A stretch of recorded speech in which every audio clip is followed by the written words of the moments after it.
Hello, Scorpio. So when we last left off, I had laid out this Celtic cross spread.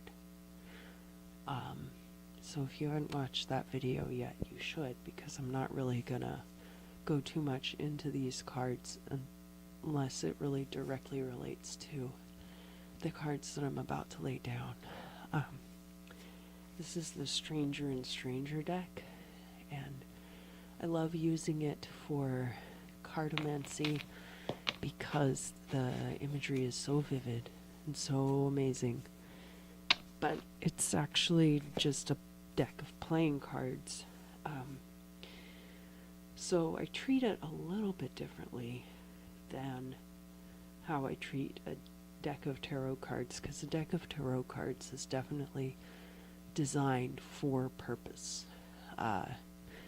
And is kind of like the way that the knowledge of the Book of Thoth was handed down to us. But the way that I read other kinds of cards is much more subjective and open to interpretation, which I think is a lot of fun and can really free you up. But anyway, let's get started. I'm going to shuffle these.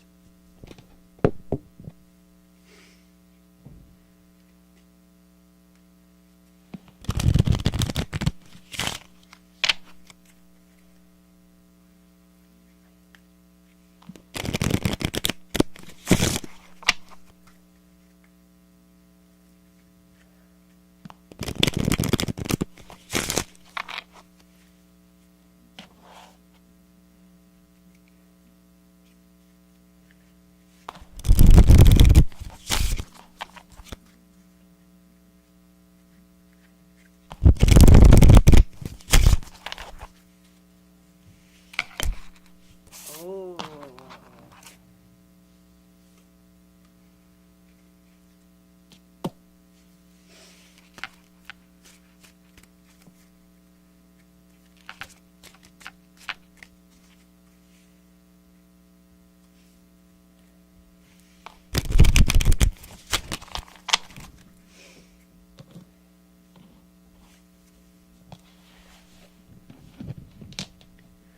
So this is very Scorpio imagery.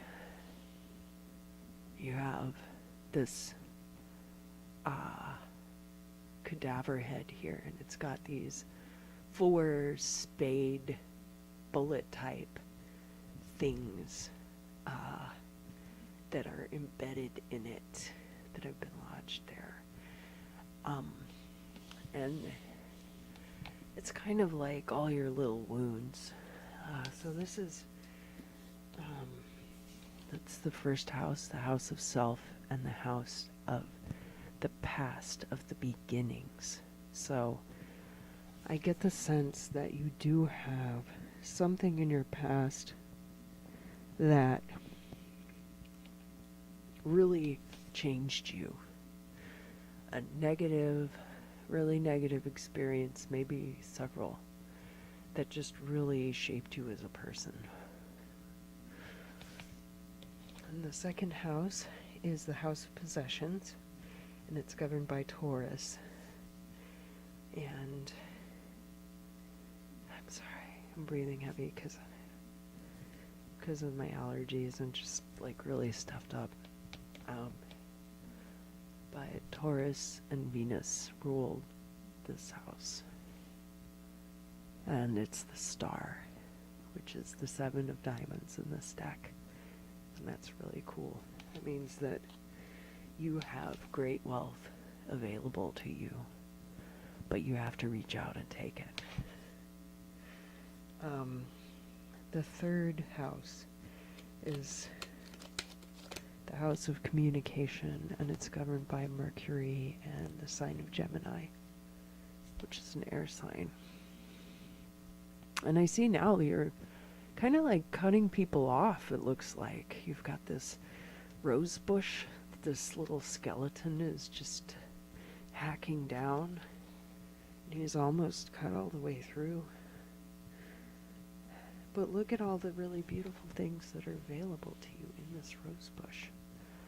You've got like the candlestick, you've got this cat, you've got all these beautiful flowers, and you're just willing to like cut all of that off with your words. The next house is the 4th house.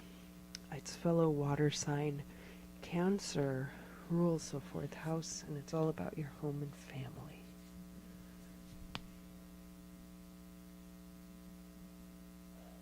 So here in California, we have JPL, Jet Propulsion Laboratories, which is a very like occult-based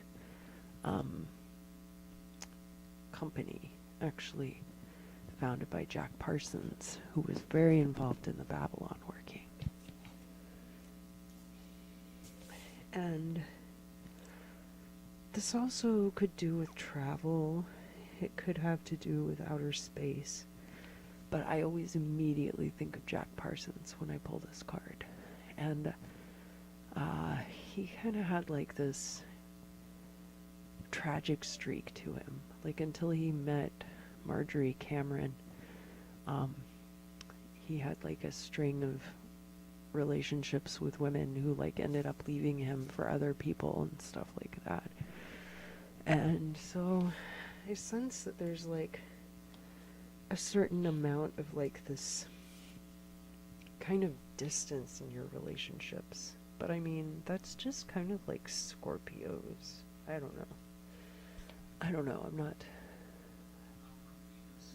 Who am I to say? Anyway, the 5th house is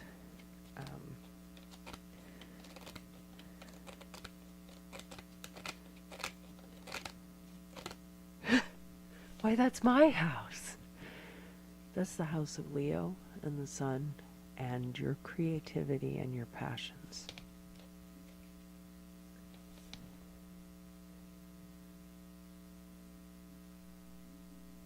So it's very interesting that we get this card here, which is a lot like this card, which is in your future, all about rebirth and rejuvenation, the Ace of Spades, the Death card. Very much that you will be coming into your own in that field of creativity and your passions. And now the 6th house, which is governed by Virgo and is all about your daily life and your health.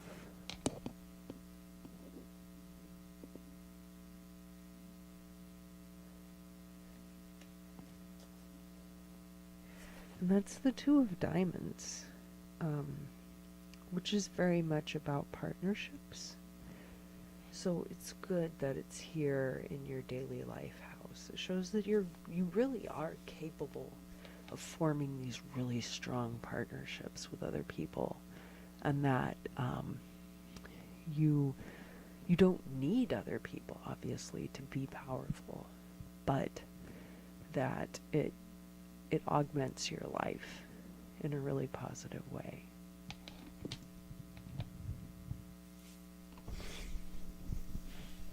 And now we've got the 7th house, which is Libra, marriage and partnerships, and it's governed by Venus.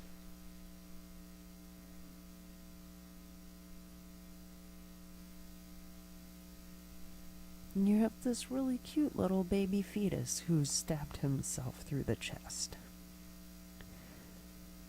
The King of Hearts is somebody who's very emotionally stable and mature and loving and just very nurturing person.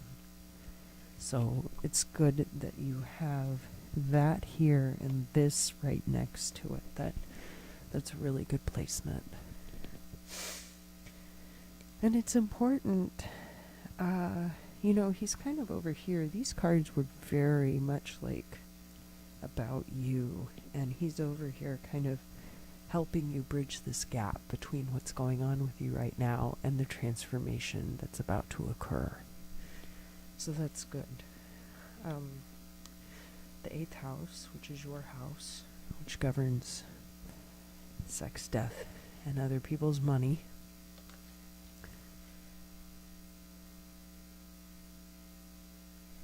Now, the Six of Hearts is all about things returning from your past. Nostalgia. People you haven't seen in a long time.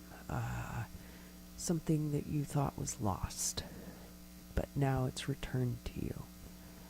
All of that kind of stuff. And so for that to be showing up in this house, maybe somebody starts supporting you financially in a way that echoes what had happened in the past, or, you know, this could be like money coming in from something that you've been doing for a long time. This could be, it could be about children too, or things that you, going back to how you were in your childhood. And I mean, as it is your house, it very much like speaks to this energy of renewal that's kind of running as an undercurrent in this reading. All right, the ninth house, which is governed by Jupiter and Sagittarius, and has to do with travel and higher education.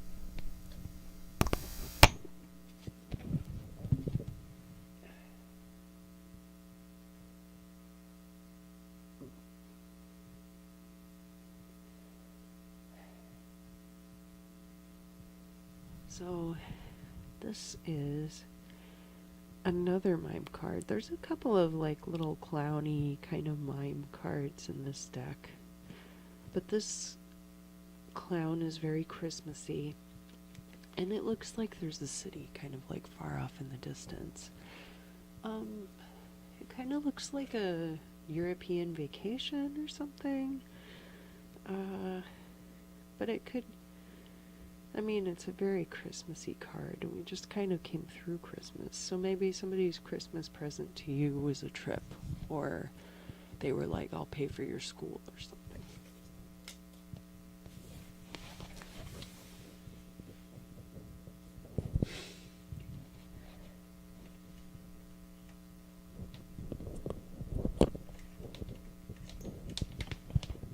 I mean, it wouldn't be any fun if every Scorpio were getting the same thing. So we'll just say that that's a Christmas present that's starting to come into fruition in January that has to do with travel or higher education.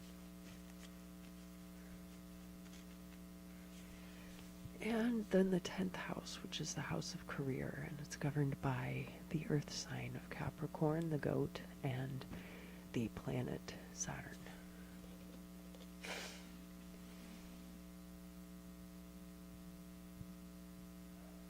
And this is about partnership.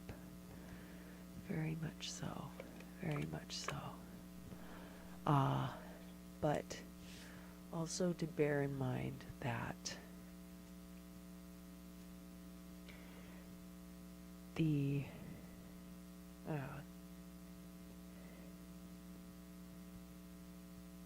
energy that's running throughout this reading is that whoever you're coupled with is very much also a business partner. Yeah. And really has your best interest at heart. And is, you know, like you guys can really commune with each other about what is going to work best for the both of you together and your overall situation. I'm so shiny. Sorry, it's my third eye. I'm not shiny, that's my third eye. Okay, and so now the next house is the 11th house. It is the house of Aquarius, and it has to do with your hopes and your wishes.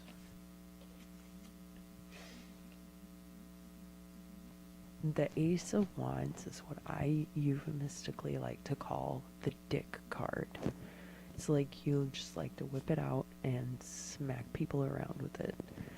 But that can be good. Some people are like really into that, you know. But it's very much about like this virile power. It's very phallic. This guy's like straight off of Trajan's column for sure. And I think that you really do like, you know, waving your meat around and slapping people with it. Like you find that validating. That's what you find validating. And you know, that's perfectly fine, you know, as long as everyone who's involved is a consenting adult.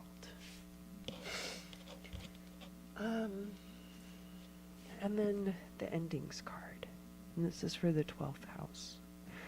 And it's governed by the sign of Pisces and the planet Neptune, which is this very mutable water energy. And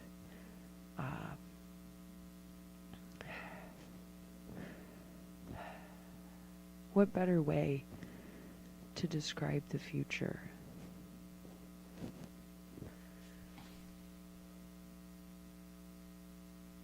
And it's the Ace of Hearts. This could be a marriage proposal. This could be any kind of, like, I do see a lot of coupling energy in this reading. And I think that there really is a lot to be said about that. We've got you waving your dick around and somebody being like, hey, guess what? I'm like super into that. Alright, Scorpio, that's your 2019. I hope you're ready. I'm ready. Thank you very much for letting me read for you, and I hope you enjoyed it, and I hope you'll come back next time. I'll be doing this again very soon. I'm trying to keep up with monthlies, so thank you very much. Have a good night.